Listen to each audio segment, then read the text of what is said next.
Sean, obviously being named All-SEC yesterday in his first year in the league, just from what you were kind of courting him to come here, all that, how is he a different player now than what he was when he first got here from your perspective? Yeah, I think first of all the individual stuff. It's all team awards. You got to be on an upper half team in the league to get a guy on the all conference team. And if you finish, if you win the league, you always get a couple guys. So Sean will tell you the same thing. Those got team success written all over them. Just like the best player in the league on the worst team never gets the MVP and that kind of deal. So it's a team sport. I think we're proud of Sean. We're happy for him, but I think Sean's the first to tell his teammates, and he already has. No big deal. We all came here to win, team stuff, not individual stuff. With Sean, I just think that we've strived for him to be the best version of himself this year. He's already an established player at Virginia Tech. We just wanted him to be his most aggressive self here and try to expand on his game in some ways, and I think he's done that, as well as I think Juju's done a great job this year, giving us point guard mentality, but also staying true to who they are, which is natural scorers. What do you need to see from your team this week in Nashville? Yeah, our thing in March has always been kind of the same. We've had a lot of success this month with different teams based on a plan we're trying to execute. For us, it's pretty simple. It's two words. It's be us. When you have the kind of season that we've had, we've earned, an at-large bid to the NCAA tournament. We've been more than competitive. We've got some great wins. We beat a lot of teams that'll be in the tournament. We beat a lot of teams that have a chance to be a 1 or 2 seed in the tournament.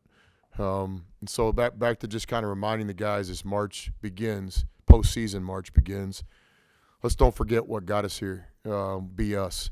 Now for us, we need to be the best version of us. I can imagine if you're coaching an undefeated team going into March and everything's kind of gone your way, then you could just say be us. For us, we have to say be us and put a little bit of an asterisk next to it, the best version of us.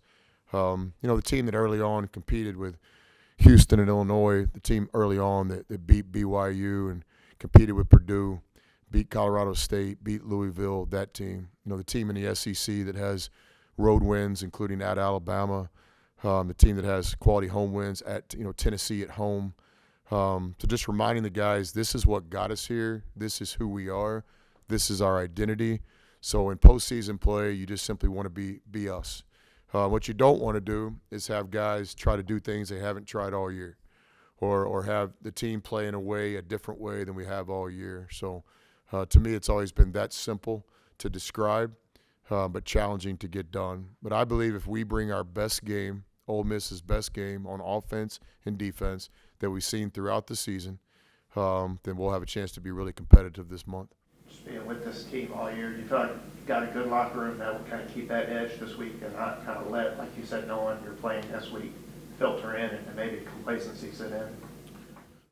Yeah, well, surely there won't be complacency. We have nothing to be complacent about. I would say that, and there's other coaches that can say the same thing. It's not coaches speak, but I think it is an important part of building a program that, you got to state the obvious, and you got to keep building the program. So I think in a lot of ways the guys in our locker room feel like we've been disrespected. It took us a long time to get in the top 25. Then we get in there, we're one of those teams with, one loss, we're out, one win, we're back in. And I know there's other teams that are worthy, so we're certainly not comparing ourselves to anybody else. But I would compare our resume to anybody in the country.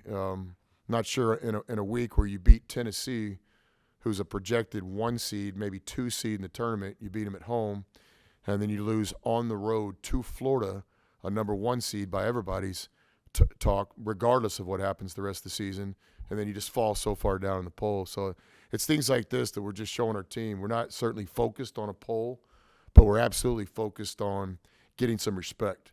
And like I tell the players, if you want respect, go get it. And we've done this a million times. We had to earn some national respect in our MTE way back in November by beating BYU, a team that has NBA players, a team that everybody knew was going to the tournament. We more than competed against Purdue. In our mind, was a game that we had a chance to win. So we're right back here in March. So complacent, no way. Like, we're still the team that's trying to prove that we belong in the arena. Interesting season. I'll let you guys do the work on that. No bad losses. a lot of wins against NCAA tournament teams. It's very well possible that when the bracket comes out that our resume is a team where the only games we lost this year on the scoreboard were to teams playing in the national tournament. That's a startling fact.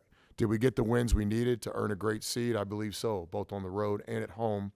We competed in the SEC tournament, in the SEC conference, and got 10 wins, a conference that some people, most people, are saying right now might be the best conference in the history of college basketball heading into the tournament.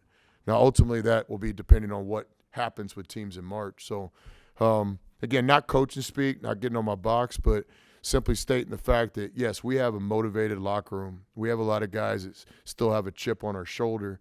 There's teams in the top 25 final poll that we beat that have similar records, that we have more Tier 1 victories. So these kind of things is what I think fuels the chip on our shoulder. Now, ultimately, it's all talk. We have to go out and win our first game on Thursday. But we are a team that's fueled by a lot of things. As we build the program for Ole Miss, these are the things that we have to overcome. We have to overcome people's perception. 115 years of Ole Miss basketball. We're proud to be the 10th team that'll play in the national tournament. We'd like to be the second team that ever won the Southeastern Conference tournament in Nashville. AK and those guys and Murph and Marshall did that. So we're playing for a lot this week.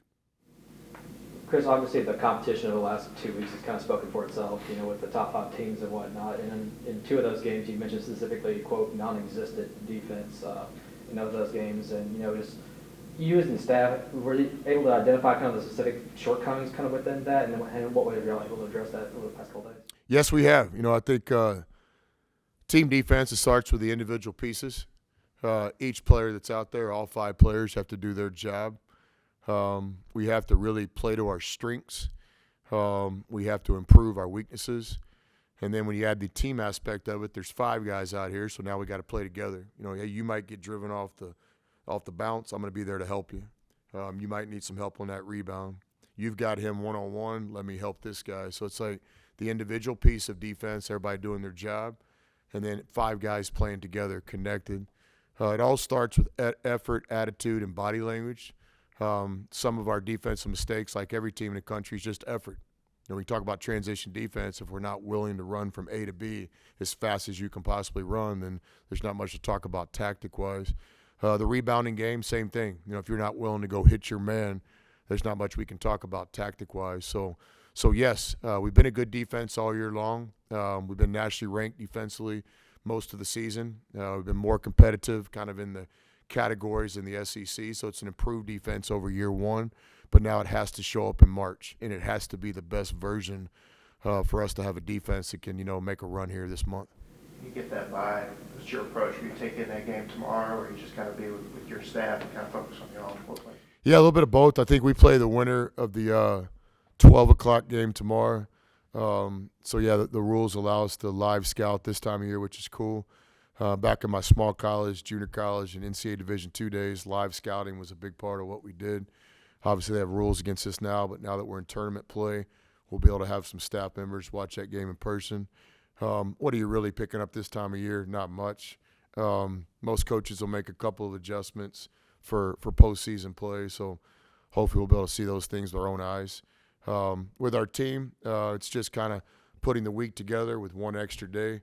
Valuing practice and rest. And so, is the bye a deal? That's a question. There'll be a team tonight playing for a championship that's playing the 5th game in 5 days. So, what's more important, momentum and having a chance to play the night before, or what's more important, the rest? That's a coin flip. Everybody's got a different opinion on that one. Coach, you've made deep runs into, March Madness before, into the big tournament. Is there like a similar message that you have from making those deep runs with those teams back at Tech that you're providing with this year's program, or is it just you have a different group, so you have a different message for them? Yeah, I appreciate the question. I mentioned it earlier today. It's really a twofold thing for us. It's real simple. We want to be us, and we want to smell the roses a little bit along the way. So what we mean by that is we want to be the best version of ourselves. If you're a good team like we are, it's an at-large bid team. Then we just want to remind the guys these are the things that contributed to us having a good season.